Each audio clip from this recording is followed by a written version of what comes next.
Turn to 1 Kings chapter 18.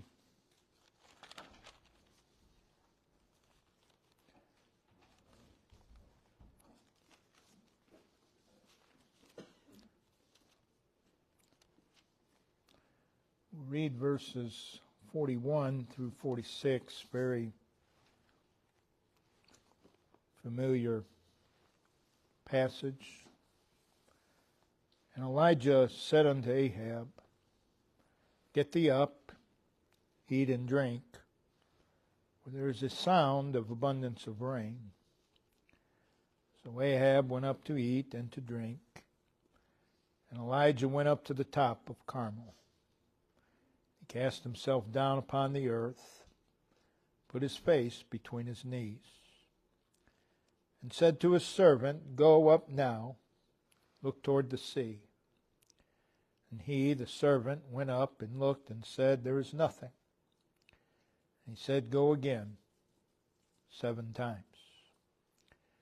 And it came to pass at the 7th time that he said, Behold, that is the servant, there ariseth a little cloud out of the sea, like a man's hand.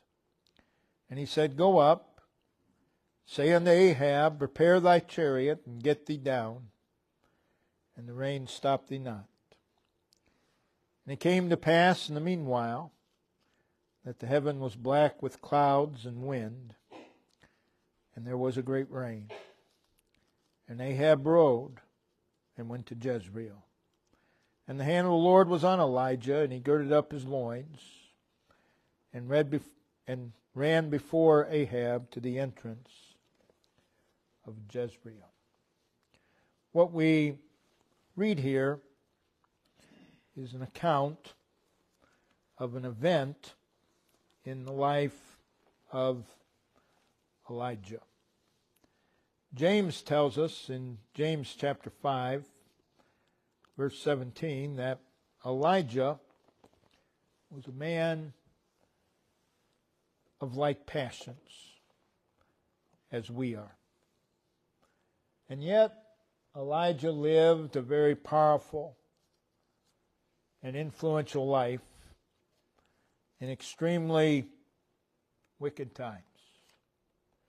Though he was a man, yet as we, he was a dedicated and committed servant of God. He was a man of faith and courage and resolve. He was a man closely identified with God, sensitive to God, in tune to God. A man in communion with God. A man who lived his life experiencing God. A man whose life was molded by God. And here in our text we see he's a man of prayer. And he's an example in praying. James, if you go there, James 5, he's speaking of the duty, the need, the importance of praying. That's the context. And in verse 13, he mentions different circumstances, such as affliction, sickness, and sin. And each of those circumstances, he calls upon God's people to pray. In verse 13, with regard to affliction, he says, Let him pray. In verse 14, with regard to sickness, let him pray. In verse 16, with regard to sin, the sin of others, pray one for another. He then states a fact. The effectual fervent prayer of a righteous man availeth much. And by way of encouragement to this duty of prayer, And as an example of the fact just stated, the effectual fervent prayer of a righteous man availeth much, he mentions Elijah.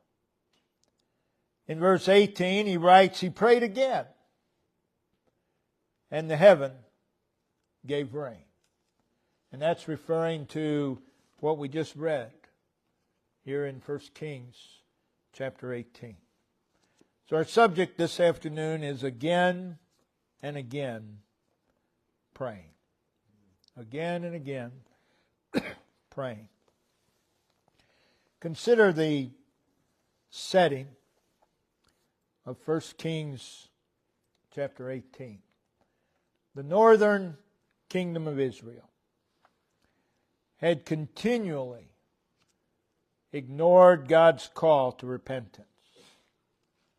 And King Ahab and his wife Jezebel had brought Israel even deeper into sin than ever before, leading them into the depths of Baal worship. And as a result, due to the sin of idolatry, the land was under the judgment of God. We read in 1 Kings 18:2 that there was a sore or severe, painful, distressful famine in the land. There had not been rain for 3.5 years. No rain, no dew for 3.5 years. The crops, no doubt, had died in the fields. Without a doubt, much of the livestock had died. And if they had not died, they were dying. Wells had dried up. And if they weren't dried up, they were getting there. Rivers, brooks had dried up and were continuing to do so. People had died. People were suffering, continuing to die.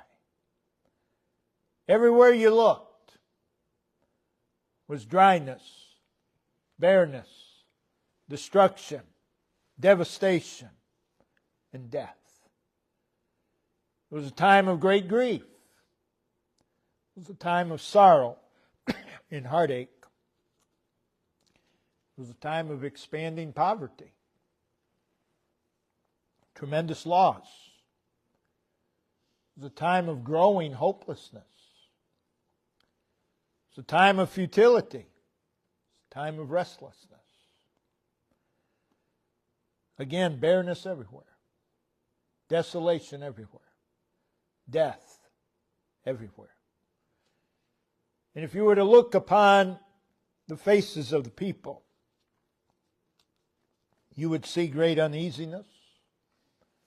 You would see stress. You would see worry. You would see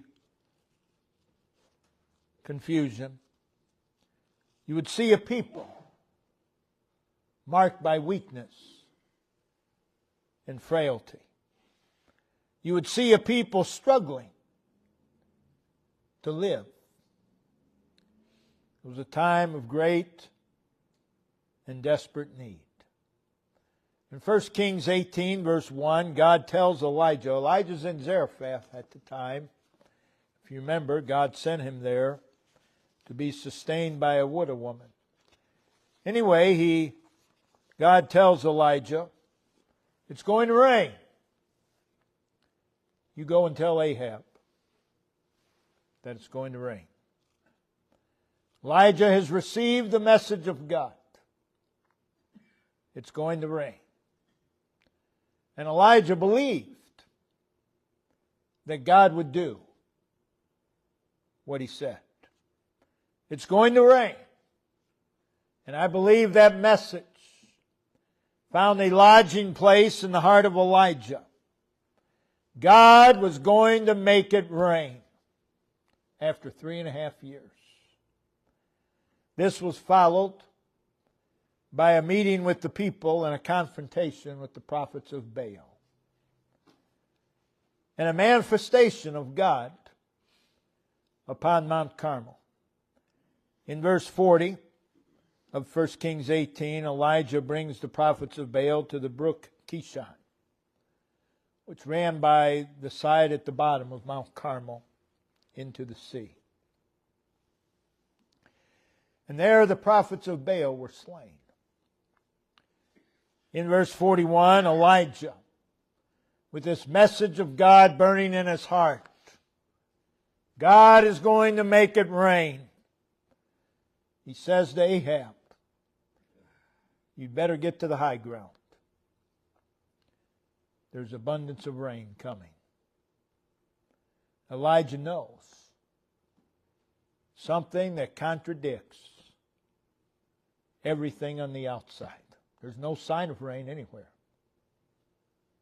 And hear him say to Abraham, or to Ahab, get thee up, eat, drink, for there is a sound of abundance of rain. Elijah so believed the message of God that he could hear the rain coming. He's saying, Ahab, you better get to higher ground. The rain's coming. The rain is coming. Elijah was so sure of the promise of God again that he could hear the sound of the rain coming. Ahab could not hear it, but Elijah, with the message of God in his heart, I'm going to make it rain, in spite of the fact that there's not a sign of rain anywhere, believes the message of God. That's the faith of Elijah. The next thing we see is Elijah praying for rain. We read in verse 42, and Elijah went up to the top of Carmel. So he came down where the prophets of Baal were slain. Now he's gone back up to the top. And we see him there. We see him there with the message and promise. God is going to make it rain. So engraved upon his heart is that message that he could hear the sound of an abundance of rain. And we read, with this promise lodged in his heart, he cast himself down upon the earth, put his face between his knees. This is his position before God. It is a position of reverence. It is a position of humility. And we see him there. He has a burdened and submissive heart. We see him there with his face between his knees, and he's praying. From James we see that he's praying with vigor and energy and zeal, determination, diligence, praying for rain. Now most do not think much of Elijah praying for rain. Rain's a common thing. Yes, it is. But rain is a miracle of God. Every time it rains, that's a miracle of God. Notice in the book of Job, chapter 5, verses 8 through 10. I would seek unto God, and unto God would I commit my cause, which doeth great things and unsearchable, marvelous things without number. Now notice those words, unsearchable, marvelous things. In that context, who giveth rain upon the earth, and sendeth waters upon the fields. He gives rain and he directs rain to the fields. Rain is one of the great, unsearchable, marvelous things that God does. Notice in Job 36. Job 36.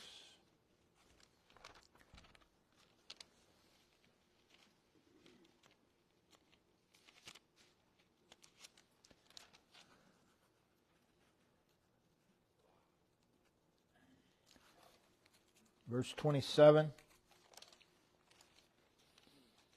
and verse 28. For he maketh small the drops of water, they pour down, rain, according to the vapor thereof, which the clouds do drop and distill upon man abundantly. Rain is a miraculous work of God. In order for it to rain, water must be carried into the sky, in this case, from the sea, and then poured out from the sky. Someone has to carry the water up, and someone has to pour it out. It's God. And it's a great, unsearchable, marvelous thing. 1 inch of rain over 1 square mile equals over 27 billion cubic feet of water, which is over 206 billion gallons, which is over 1 trillion pounds of water. And it's carried into the sky by the process of evaporation, which is one of the laws of God. What this means is that water kind of stops being water for a while, so it can go up. In order to come down, condensation happens. And the water starts becoming water again. In order for it to rain, God carries this water up through evaporation,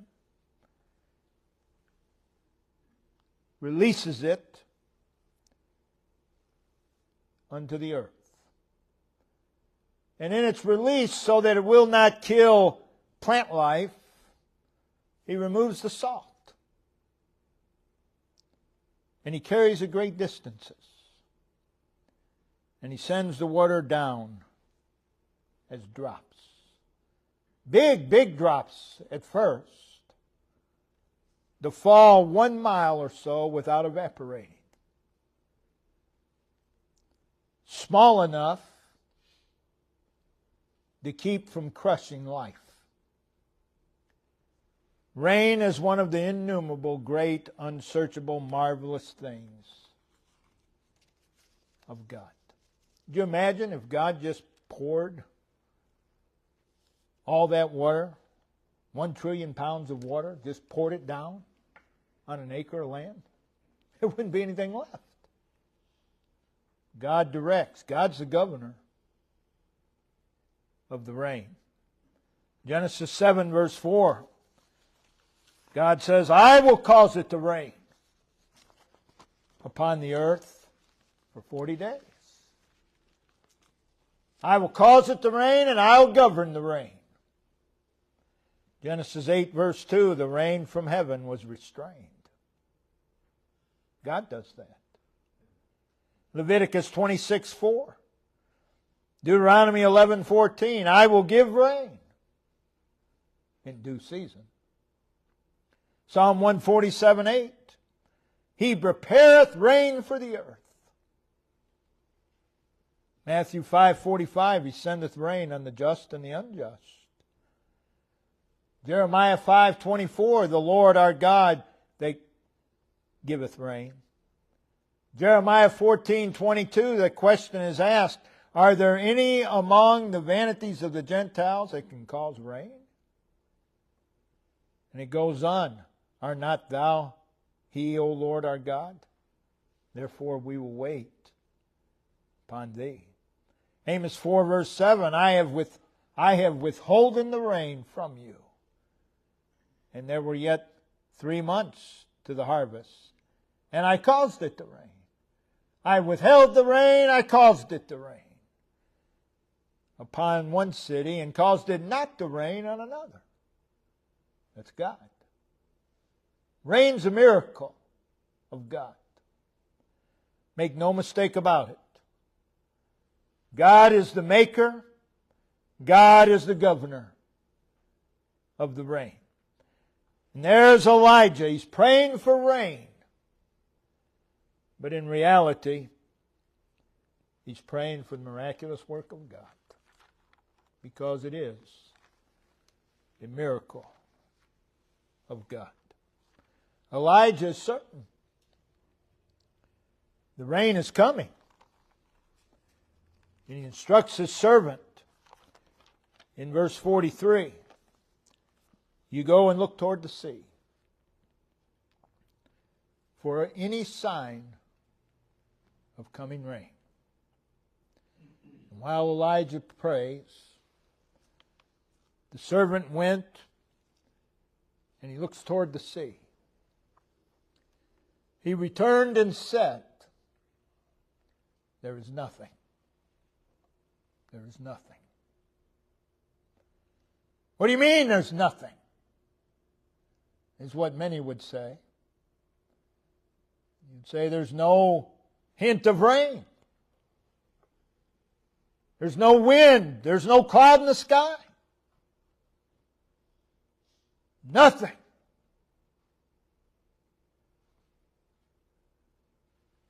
Perhaps the majority would quit right there. Well, not the Lord's will.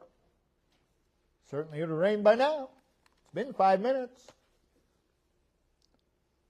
And Elijah said, go again. Elijah, having heard that word, nothing, sent him again. And we're told he did that 7 times. So the servant went again. He looked toward the sea, and again, no sign of rain anywhere. No wind, not a cloud in the sky.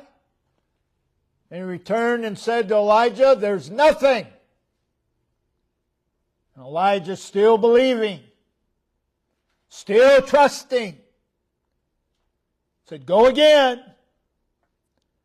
And Elijah continued to pray. So the servant went again. He looked upon the sea. Again, no sign of rain anywhere.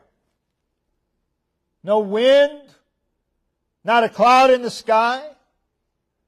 And he returns and says to Elijah, there's nothing. And Elijah, still believing and trusting, sent the servant again. And Elijah continued to pray.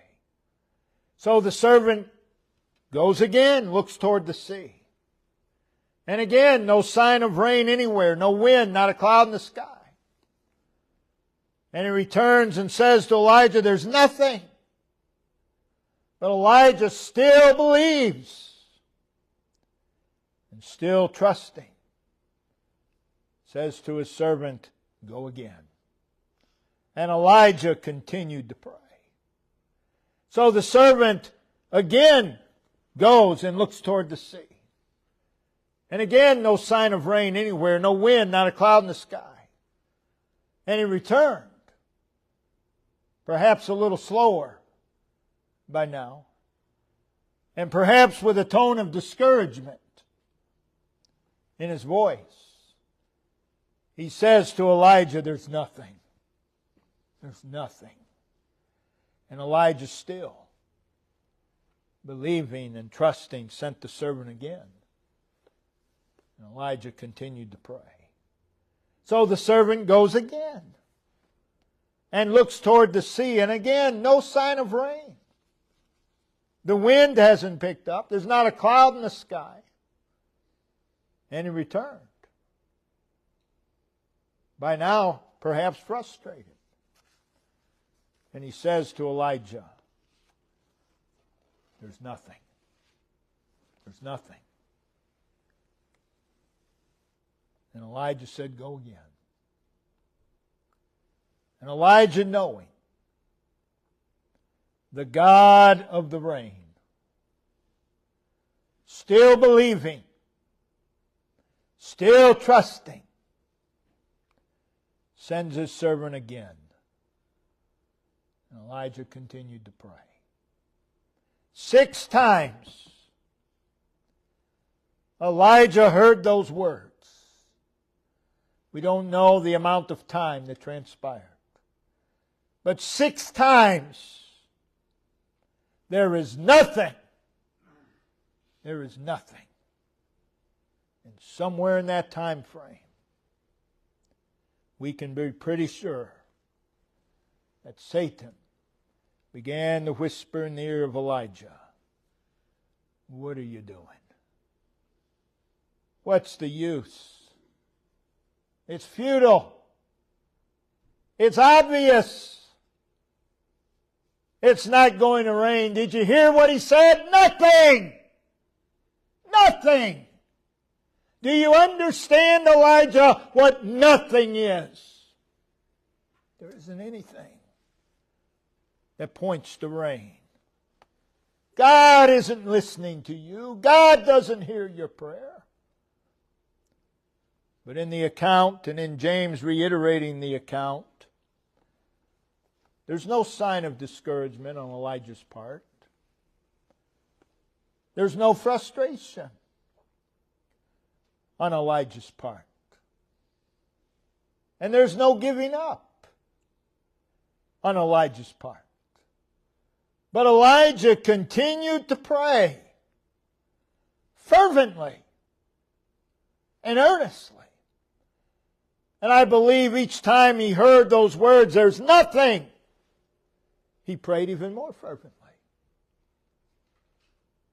When we hear those, we pray for something and we hear, "There's nothing."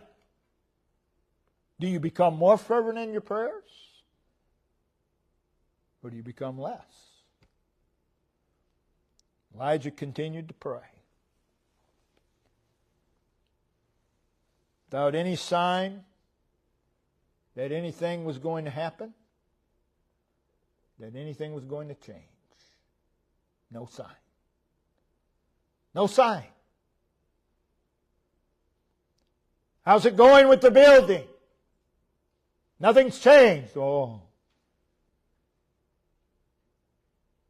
That doesn't mean anything. Do you realize what God did out of nothing? Look around. Look around. Nothing means nothing to God. There's nothing. Elijah believed who God is.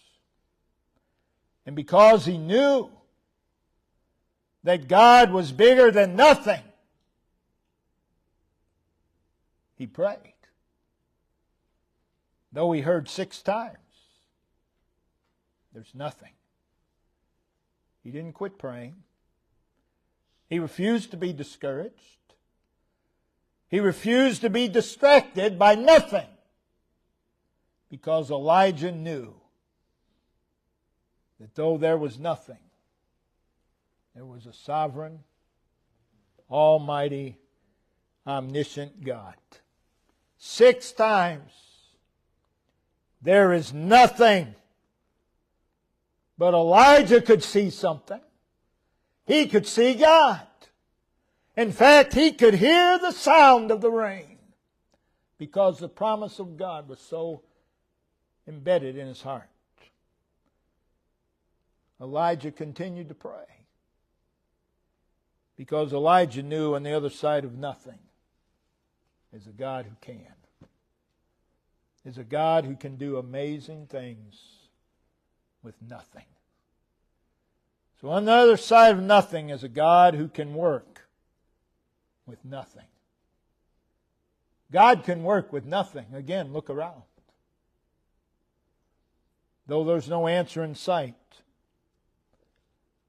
Elijah continued to pray. God's people give up praying way too easy. Way too easily. And it gets worse all the time. Elijah continued to pray. Continued to plead. Continued to pour out his heart to God.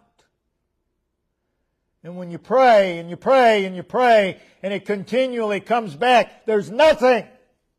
No sign of change. How quickly? Well, it's not God's will. Again, you've jumped to a conclusion that you have no right to jump to. You have no basis to jump to.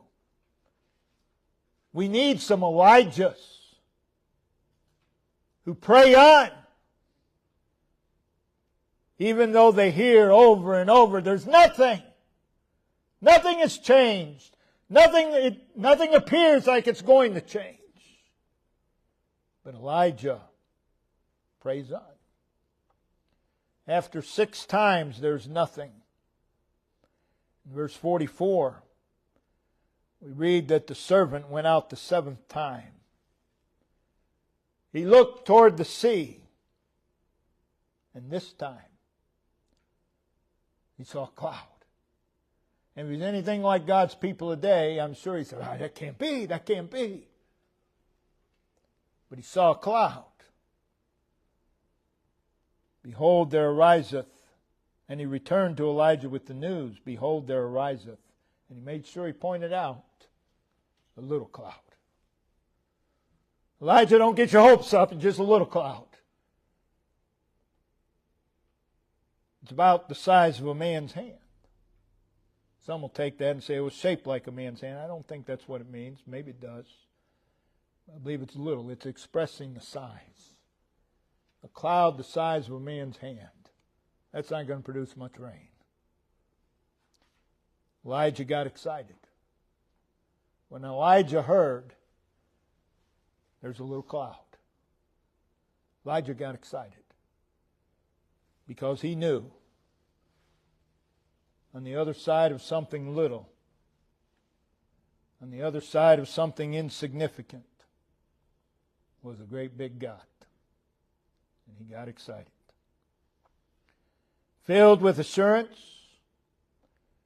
he tells his servant in verse 44, go tell Ahab, you'd better get moving before the rain stops you. And in verse 45, the rain came.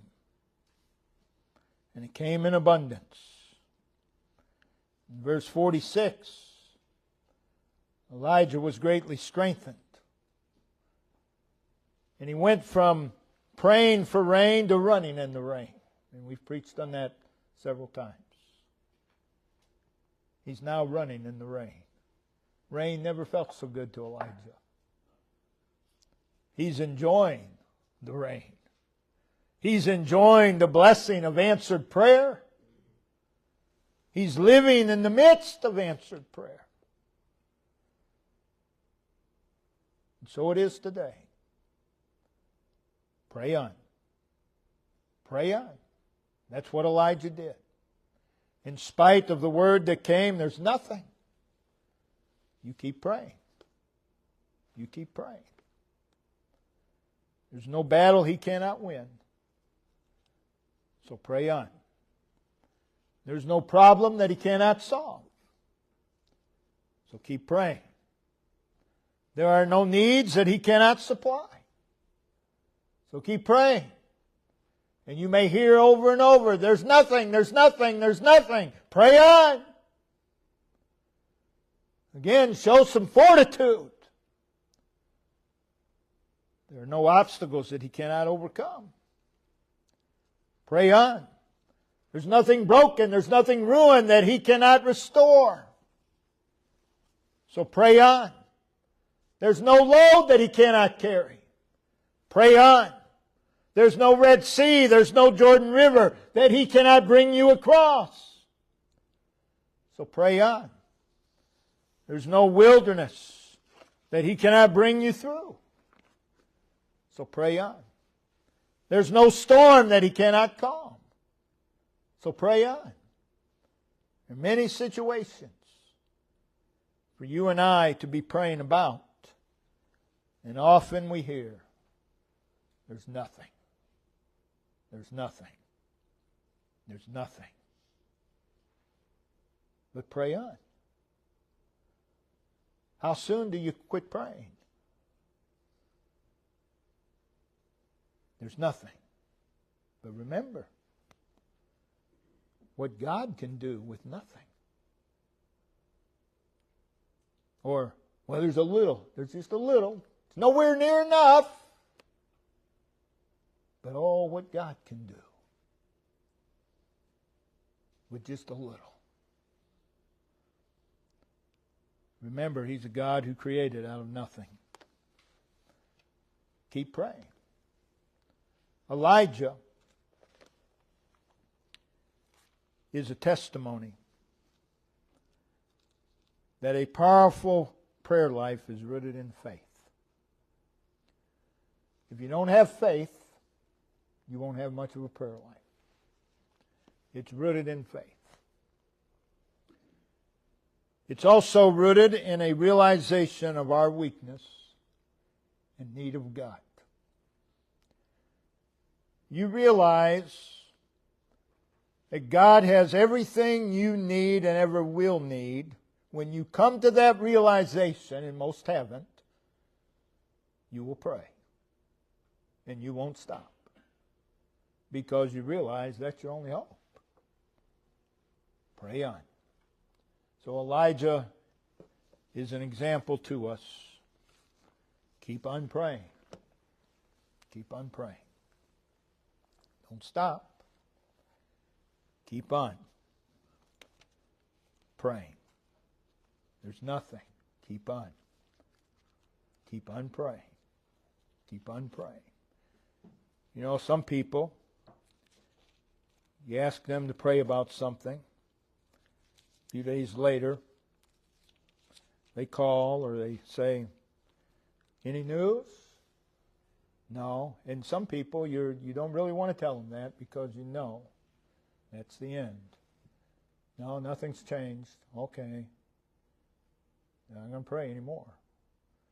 Because in their minds, they have made up their mind, it's obviously not God's will.